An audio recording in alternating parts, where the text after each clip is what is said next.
I'm Joseph Newman. Now what you're fixing to see is something that has been taught to be totally impossible by all technical people around the world.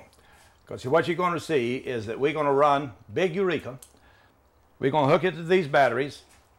We're going to run Big Eureka. Big Eureka is going to run this generator that is behind us.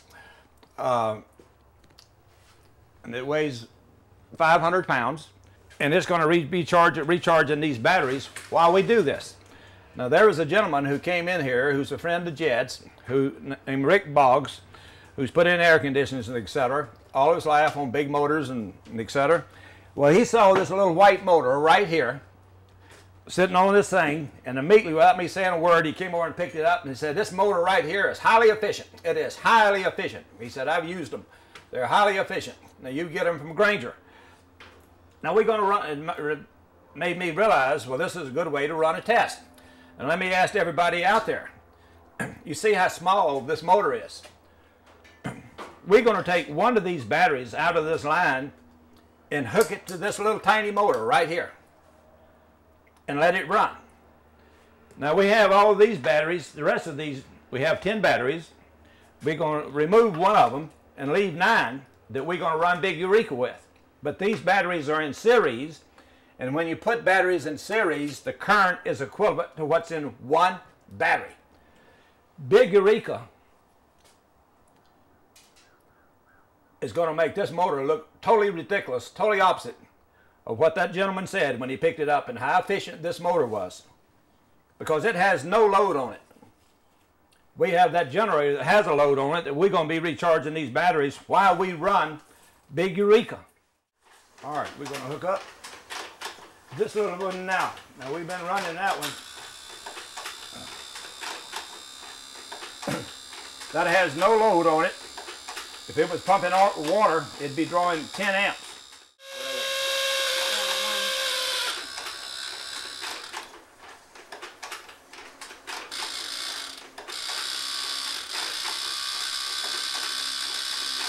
But it's already dying.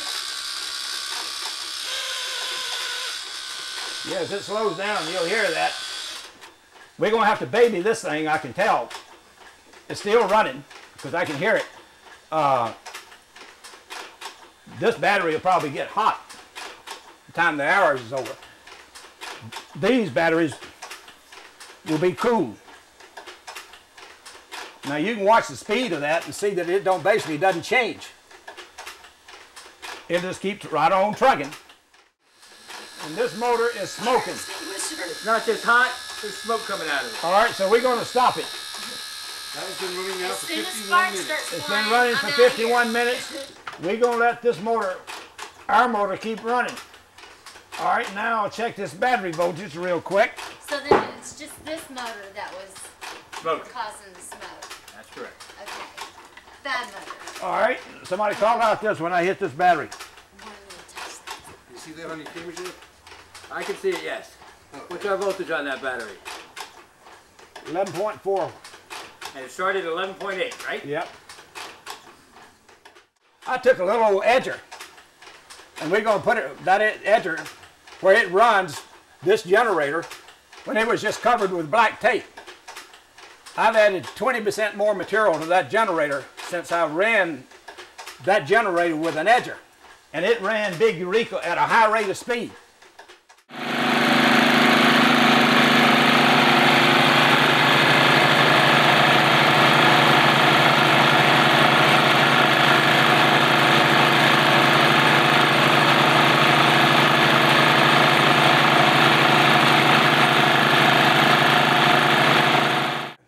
Now imagine what it would do when I put a clutch on this so that we can speed this up.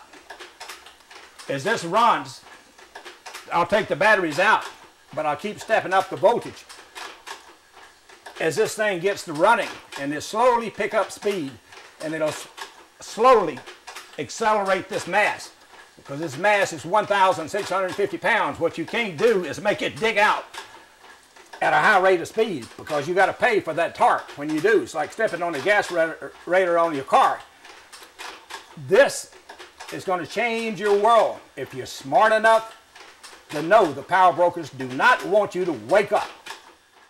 I'm fixing to disconnect these batteries after an hour of running this machine. Now we're running that generator.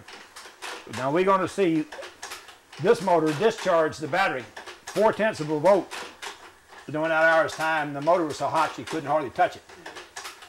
All right, now I've disconnected that now. And I'll get both things disconnected. Now watch that keep running for a second, showing you it keeps producing power. And there's a voltage is on that capacitor over there. And I want to check these batteries. First, it's 11.7. You got 11.77. Yeah, 11.77. And you were at 11.76 when we started. All right, the second one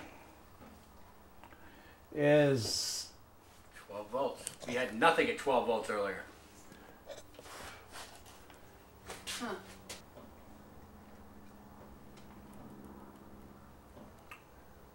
11.745. You were at 11.7 even on the last one. All of them are showing a higher voltage than when we started. The thing that y'all have seen today is something that history says is totally impossible.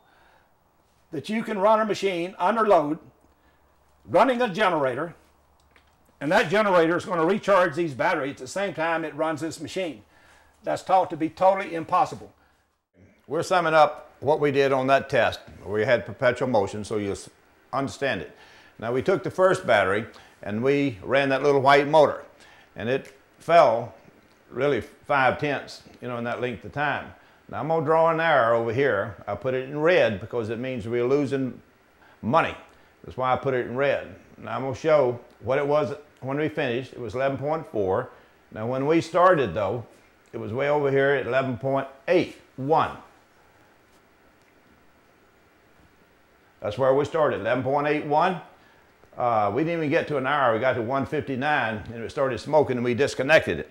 All right, now we take the other batteries that we ran Big Eureka that weighed 7,500 pounds. The Granger catalog shows you that that motor ought to be drawing some portion of 600, better than 600 amps based on their information, and they claim to be the best in the world. All right, now look what happened. We started off, and I give it the highest number, 11.7. And we go to 11,770 an hour later. On this battery, it goes to 12 volts. This battery here is 11.7. This is 11.74 an hour later. This is 11.7. This is 11.73 an hour later. Clearly showing everyone in that length of an hour, well, this little battery the motor got so hot you couldn't hardly touch it. And it started smoking. This big motor doesn't even get warm at all. Now what you see is something that defies everything that's put out by the so-called learned people of the world. This is perpetual motion because you cannot do it. Take another 7,500 pound motor and let me see you run it.